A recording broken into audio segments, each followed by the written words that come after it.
네, 안녕하세요. 남시현입니다. 자, 오늘은 파이널 컷이 버전이 지금 업데이트가 됐거든요. 그래서 지금 10.4.4 버전으로 업데이트가 되면서 이제 여러 가지 기능들이 추가가 됐는데, 저도 이제 맥 OS X 이 운영 체제를 원래 시에라 버전을 계속 이제 몇 년 동안 쓰다가 이 파이널 컷 업데이트를 위해서 이번에 이제 모하비 버전으로 이제 업데이트를 했거든요. 그래서 업데이트를 해보니까 그 새로운 기능들 중에 좀 쓸만한 것도 있고 별로 이제 쓸모없는 그런 어떤 기능들도 있는 것 같아가지고, 이번 시간에는 파이널 컷 프로 10 10.4.4 버전에 어떤 기능들이 추가되었고 어떻게 사용할 수 있는지 한번 살펴보겠습니다.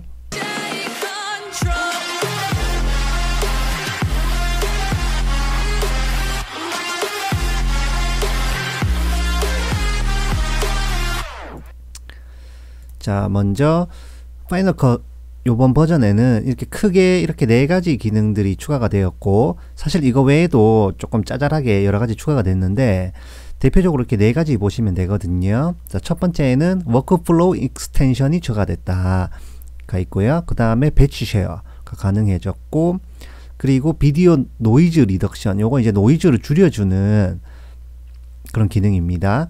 노이즈 리덕션이 들어왔고, 타임 코드 윈도우가 생겨가지고 이제 시간을 보면서 편집할 수 있는 이런 기능이 추가가 됐습니다.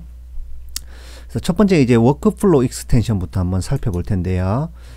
자, 이 워크플로우 익스텐션은 그 파이널 컷 안에 있는 건 아니고 외부 이제 익스텐션이기 때문에 앱스토어에서 설치를 해야 됩니다. 그래서 뭐 셔터스톡이나 프레임 IO 이런 앱을 별도로 설치해 가지고 파이널 컷 안에서 외부에 이제 영상을 판매하는 사이트들이 있거든요. 그래서 이제 이런 푸티지를 가지고 와가지고 구매를 해가지고 내 영상에 추가하면은 이 영상 편집이나 영상을 제작할 때 굉장히 편리해지는 부분이 있긴 한데, 보통 이제 개인으로 이제 영상 편집하시는 분들 같은 경우에는 보통 이제 자기가 찍은 영상을 편집하는 경우가 대부분이라서 이런 푸티지를 사서 쓰는 경우는 거의 없습니다. 그리고 이 푸티지가 가격이 상당히 고가입니다. 그래서 일반적으로 이제 사기는 좀 부담스럽고, 그리고 이제 4K 버전을 사게 되면은 상당한 금액을 이제 내야 되기 때문에 첫 번째 기능이 이제 워크플로우 익스텐션은 이제 큰 의미는 없을 것 같아요, 개인 사용자에게는. 그래서 이제 일반적으로 사용하기는 어렵고, 이제 대형 스튜디오나 이런 데에서는 쓸만할 것 같긴 합니다. 그리고 이제 두 번째 배치 쉐어 한번 볼게요. 배치 쉐어는 여러 가지의 이제 이런 이제 클립들을 여러 개를 한꺼번에 이제 저장할 수 있는 기능입니다. 그래서 클립들을 원하는 클립을 이렇게 선택을 하고 파일에 쉐어로 들어가게 되면은 쉐어 3 클립스 나와가지고 마스터 파일 누르면 이 세 개를 한꺼번에 이제 비디오로 출력을 해가지고 저장할 수 있는 기능이 되겠습니다. 그래서 이런 클립들을 한꺼번에 이제 쉐어할 수도 있고, 아니면은 라이브러리 이벤트 안에 있는 이 프로젝트들 있잖아요. 이 프로젝트들도 어떤 경우에는 이 프로젝트 여러 개를 한꺼번에 출력하고 싶어지는 경우가 있거든요. 그럴 때 이 프로젝트를 원래는 하나하나 들어가 가지고 별도로 한 개씩 저장을 했었어야 됐는데, 지금은 이렇게 드래그해서 선택한 다음에 파일에서 쉐어로 들어가면 쉐어 투 프로젝트 나오고, 이 상태에서 출력을 하면은 한꺼번에 두 개를 같이 저장할 수 있는 이런 기능입니다. 이게 이제 배치 쉐어였고요. 자, 그리고 이제 세 번째 좀 재미있는 기능이 있는데, 여기에 이제 이펙트 창에 들어가시면요, 여기에 메뉴에 코믹 룩스라는 게 있습니다. 코믹 룩스, 이거 이제 만화처럼 영상을 만들어주는 이런 기능이거든요. 그래서 이게 새롭게 추가가 된 것 같아요. 그래서 이렇게 한번 보시고 마음에 드는 거를 넣어주면은 이 영상을 이제 만화처럼 자동으로 만들어주는 이런 기능이 추가가 됐습니다. 보통 이제 이런 어떤 이펙트는 좀 고급스러운 이펙트 같은 경우에는 보통 유료인 경우가 많은데, 이번에는 자동으로 공식으로 이게 추가가 돼 가지고 유용하게 쓸 수 있을 것 같고, 인스펙터에도 여러 가지가 있습니다. 그래서 그레이도 있고요, 아니면 블랙 앤 화이트로 해가지고 흑백 만화처럼 만들 수도 있고, 본인이 원하는 색상으로 이렇게 이제 만들 수도 있습니다. 이렇게 만들고 다양한 이제 인스펙터 이런 거 이제 변동해 가지고 만화처럼 만들 수 있는 기능입니다. 자, 요렇게 하고, 자, 그리고 이제 요거를 응용을 하게 되면 이 상태에서 클립을 하나를 복사를 해서 위에 올려놓고, 그리고 드로우 마스크를 줍니다. 드로우 마스크를 줘가지고 여기에 원하는 객체를 라인을 이렇게 이제 예를 들어서 이렇게 따잖아요.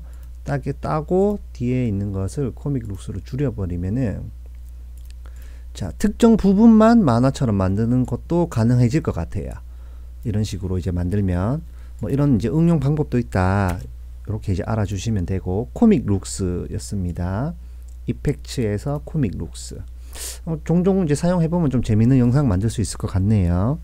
자, 그리고 네 번째는 이제 컴패리션 뷰어라는 게 있는데, 윈도우에서 Show in Workspace로 간 다음에 여기 있는 컴패리션 뷰어 있죠. 이걸 누르면은 이런 화면이 나옵니다. 자, 그리고 이제 저희가 이제 색 보정할 때 이거를 이제 쓸 수가 있거든요.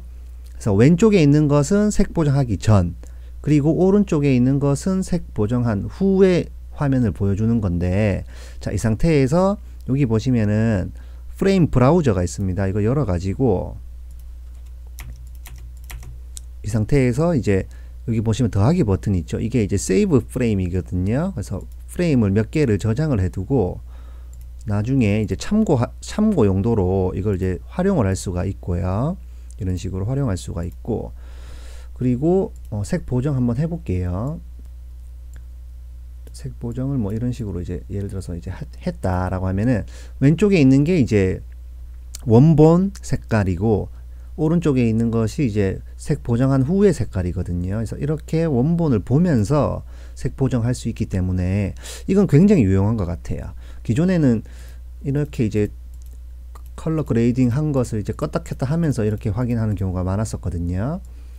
이런 식으로 이제 보통 이제 지금은 제가 그냥 의미로 이 색 보정을 하고 있기 때문에 이게 강하게 이제 하지만은 실제로 할 때는 굉장히 연하게 이게 들어가거든요. 그래서 이렇게 비교해서 보면서 하는 것은 굉장히 유용한 기능인 것 같습니다. 이런 식으로 색 보정하고, 그리고 이제 실제로 요거는 이제 여기 있는 프레임을 보여주는 것만 되기 때문에 실제로는 지금 색 보정이 작업이 끝났습니다. 그래서 이 상태에서 컴패리션 뷰어를 꺼버리면은 색 보정된 화면이 나온다고 보시면 되겠습니다. 그래서 색 보정할 때는 컴패리션 뷰어를 자주 쓰게 될 것 같습니다. 그 다음에 다섯 번째로 저희가 이제 밤이나 야경 영상을 찍게 되면 이 빛이 많이 없기 때문에 거의 모든 경우에 이런 노이즈가 많이 발생합니다. 특히 밤에 많이 발생하거든요. 노이즈가. 그래서 이런 노이즈들을 줄여줄 수 있는 노이즈 리덕션 기능이 생겼는데, 이제 노이즈라고 검색하시면 여기 있는 노이즈 리덕션이 나오죠. 그래서 이거를 이제 추가를 해줍니다. 추가하면은 이제 노이즈 리덕션 이제 인스펙터가 생기고 어마운트 값을 얼마로 줄 건가. 이게 높으면 높을수록 이제 노이즈 리덕션이 많이 들어가는 대신 선명도가 줄어듭니다.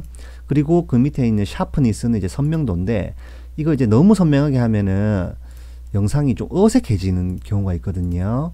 너무 선명하다 보니까 어색해져 가지고 적당한 선에서 이렇게 넣어주면은 노이즈도 줄이고 이제 밤에도 이 경계선을 좀 선명하게 보여줄 수 있는 이런 기능이 추가가 됐습니다. 자, 그리고 마지막으로 이 타임 코드 윈도우라는 게 있는데요. 타임 코드 윈도우는 메뉴에서 윈도우로 들어가신 다음에 여기 보시면 소스 타임 코드가 있죠. 이 소스 타임 코드를 눌러줍니다. 그러면 이제 이런 창이 나옵니다.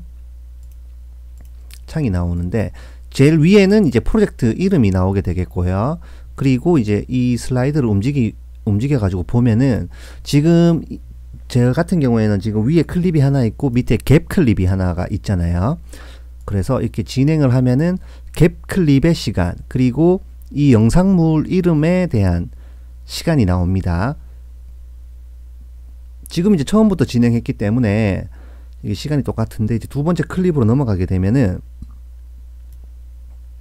이런 이런 숫자가 나옵니다. 그래서 갭 클립은 지금 14초 동안 진행이 됐고, 지금 위에 있는 이 영상 클립은 4초 동안 지금 진행이 되어 있다. 여기에 요 라인에요. 4초 동안 진행이 되어 있다 라고 이제 볼 수가 있어 가지고, 이제 직관적으로 이게 몇 초 정도 진행됐는지 확인을 할 수가 있어야, 이게 이제 몇 초 정도 되는지, 이 영상이 몇 초 정도 되는지 이제 시간별로 편집을 할 때 굉장히 유용할 것 같고, 그리고 영상물이 이렇게 클립이 두 개가 겹쳐 있는 경우에도 테스트를 해보니까 이제 이 영상은 지금 1분 17초 구간, 그리고 두 번째 클립은 8초 구간에 지금 위치를 자리 잡고 있다, 이렇게 직관적으로 보여주니까 편집할 때 조금 유용하게 쓸 수 있을 것 같습니다.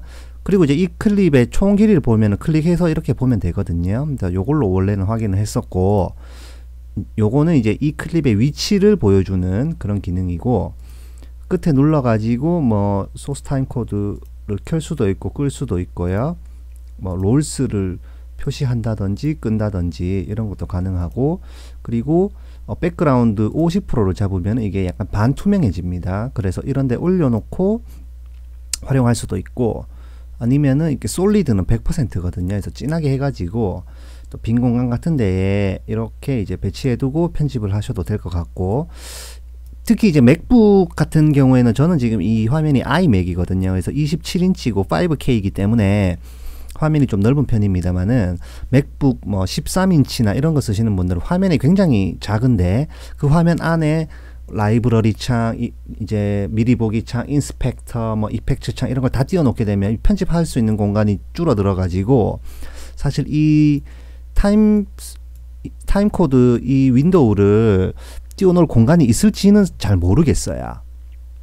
만약에 그렇게 된다고 하시면은 이 소스 타임 코드를 껐다가 한번 보고 또 끄고 또 켜가지고 한번 보고 또 끄고, 조금 이제 불편하긴 한데 이런 식으로 이제 활용을 할 수는 있을 것 같습니다.